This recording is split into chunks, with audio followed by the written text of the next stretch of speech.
Hello and welcome to the video. इस video में JEE main 2023 का लीनियर इक्वेशन से एक प्रॉब्लम सॉल्व करेंगे। सो प्रॉब्लम है the system of linear equation alpha x plus y plus z equal to 1, x plus alpha y plus z equal to 1, x plus y plus alpha z equal to beta. तो इस system of linear equation के लिए पूछा है which of the following statement is not true, कौन सा सही नहीं है। It has infinitely many solutions if alpha equal to 1, beta equal to 1. It has infinitely many solutions if alpha equal to 2, beta equal to 1. So ये दोनों में से कुछ हो सकता है क्योंकि दोनों स्टेटमेंट आपस में नहीं मिलते। सी में बोला x plus y plus z equal to 3/4 if alpha is 2, beta is 1. It has no solution if alpha is -2, beta is 1. तो सॉल्व करते system of linear equation, solve करते solution system of linear equation को matrix form में लिखते हैं। Alpha 1 1 augmented matrix लेते हैं 1 alpha 1 1 1 alpha 1 beta. अभी लास्ट वाला को ऊपर में लिख देते हैं, इंटरचेंज करते first row and last row को, तो मिलेगा 1 1 alpha beta 1 alpha 1 1 alpha 1 1 1। Row 1 को एज इट इज़ रखते हैं 1 1 अल्फ़ा बीटा।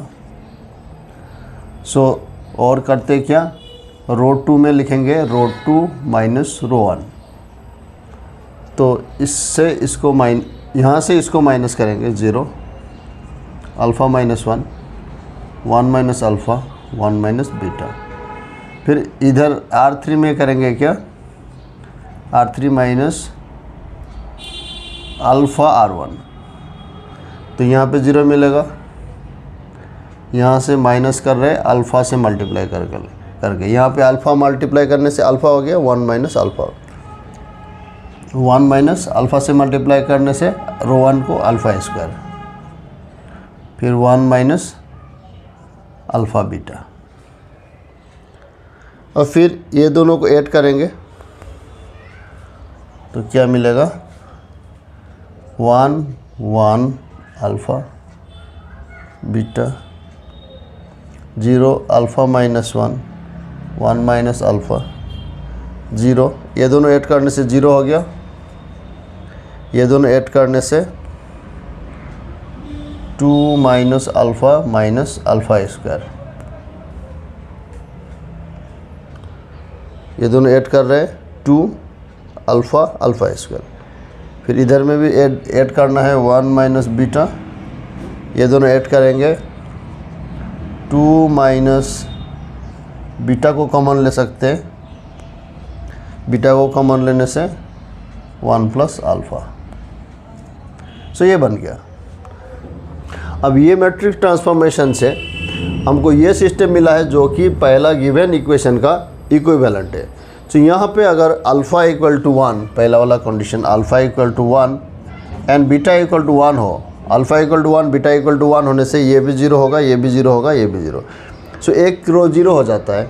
जब एक रो 0 होगा तो नंबर ऑफ़ इक्वेशन कम जाएंगे, और नंबर ऑफ़ इक्वेशन कम जाएंगे और वेरिएबल 3 है, तो इस सिस्टम का इनफाइनाइट नंबर ऑफ़ सॉल्यूशन होगा। तो ये तो सही है, this is true statement. So not true में नहीं है, तो ये आंसर नहीं है। सेकेंड केस में देखते हैं, it has infinitely many solution if alpha equal to 2 beta equal to 1। ये alpha equal to 2 and beta equal to 1, ये केस में क्या होगा, अल्फ़ा 2 बीटा 1, 2 डालने से यहाँ पे क्या हो गया 1 बन गया, इधर में 1 आ रहा है, यहाँ पे 1 मिल रहा है, और यहाँ पे 2 डालने से अल्फ़ा का वैल्यू यहाँ 2 एंड बीटा का वैल्यू 1 डालने से क्या मिलेगा 2 माइनस 2 स्क्वायर। ये जेड का कोफिशिएंट था, और इधर मिल रहा है 2 माइनस बीटा का वैल्यू 1 एंड इधर 3 हो गया 1 डालने से। So -4z equal to -1, that means z equal to 1/4। Z का वैल्यू 1/4 मिल रहा है। So alpha equal to 2 and beta equal to 1 में जेड का वैल्यू 1/4 मिला है। और ये लाइन से ये रो से क्या मिलेगा, 2 - 1 is 1 y, 1 - 2 is -1 z equal to 1 minus beta का वैल्यू कितना है, बीटा का वैल्यू 1 है। That means y equal to z equal to 1/4। So alpha का वैल्यू 2, बीटा का वैल्यू 1 में जेड का वैल्यू 1/4 एंड y का वैल्यू 1/4 मिला है। फिर x के लिए ये यहाँ से x अगर निकाले तो x प्लस y का वैल्यू 1/4 मिला है। अल्फ़ा का वैल्यू 2 है 1/4 इक्वल टू बीटा का वैल्यू कितना है, बीटा का वैल्यू 1 है। तो यहाँ से x इक्वल टू क्या मिला है, 1 - 3/4 इक्वल टू 1/4। सो जब अल्फ़ा 2 बीटा 1, तो हमको यूनिक सॉल्यूशन मिल रहा है जहाँ पे x का value 1/4 and y and z का वैल्यू भी 1/4। और ये थर्ड तो ये सही नहीं है, ये आंसर होगा ये प्रॉब्लम का। So it has infinitely many solution if alpha equal to 2 and beta equal to 1। ये केस सही नहीं है क्योंकि इस केस में हमको यूनिक सॉल्यूशन मिल रहा है। एंड वो केस में x plus y plus z भी 1/4 plus 1/4 1/4 1/4 plus 1/4 plus 1/4 equal to 3/4 मिल रहा है।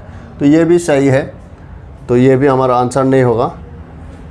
It has no solution if alpha is -2 and beta is 1। उस केस में देखते हैं, alpha equal to -2 and beta equal to 1। अगर alpha equal to -2 and beta equal to 1 होगा तो यहाँ से क्या मिलेगा, 2 -2 -2 स्क्वायर, ये जेड का कोफिशिएंट है, इक्वल टू इधर क्या है, 2 माइनस बीटा का वैल्यू 1 है, 1 - 2। तो यहाँ से क्या हुआ, 4 - 4 जेड इक्वल टू इधर में 2 plus 1। That means 0 z equal to 3, that means 0 equal to 3। So 0 equal to 3 ये इम्पॉसिबल है। और कॉन्ट्राडिक्शन, ये कॉन्ट्राडिक्शन है। सो अगर alpha equal to -2 and beta equal to 1 हुआ तो इस सिस्टम का कोई सॉल्यूशन नहीं होगा। तो ये भी सही है, ये भी ट्रूथ स्टेटमेंट है। Therefore which is not true में ये ऑप्शन बी ही रहा है, देयरफॉर ये प्रॉब्लम का आंसर बी होगा। इसी के साथ ये वीडियो यहीं पे ख़त्म करते हैं। Please like share and subscribe the channel. Thank you very much.